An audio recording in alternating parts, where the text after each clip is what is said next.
Hi, I'm Rob Jensen, and I'm an animator. Before we talk about computer animation and algorithms and all that, let's just talk about what animation is at its core.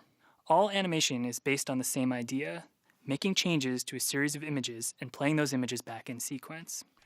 Now, in hand-drawn animation, we do this by drawing. Animators draw key poses and then draw a series of pictures we call in-betweens that connect the motion from one pose to another.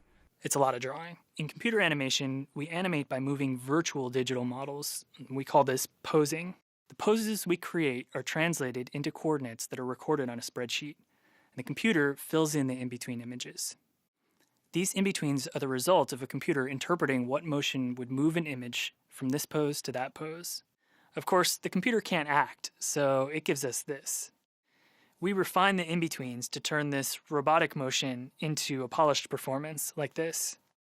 And there are many different ways of filling in the in-betweens, but each can be described using a mathematical function called a spline.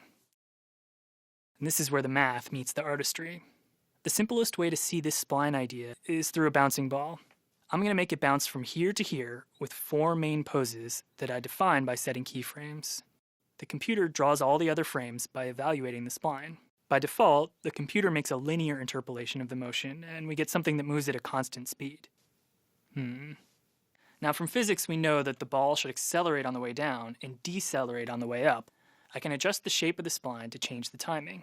Now we got something that looks more realistic, but it's still pretty generic. As an animator, it's my job to bring to life a specific character, so I need to ask myself some questions. Is the ball heavy and depressed like this? Or maybe it's happy? Or maybe it's a balloon? Once I answer these questions, I can choose what kind of spline I think will have that effect in the motion. Now, this gets even more exciting when you're looking at a character and their physics, because how a character moves says a lot about who they are. For example, Mr. Incredible in this scene, the animation needs to show him lifting up a train car. Now, in animation, you can make that seem really quick and easy, but the director didn't want that. He wanted the audience to know that Mr. Incredible could do amazing things, but that it took a lot of effort to do them. So, the way we define the speed of the in-betweens will make the difference between the train looking light or the train looking heavy. So let's be clear, the computer helps us a lot, but ultimately this job is really about acting. But instead of being in front of the camera, you're taking the performance and breaking it down into tiny little 24th of a second increments and expressing those in an abstract mathematical function. Pretty cool, right?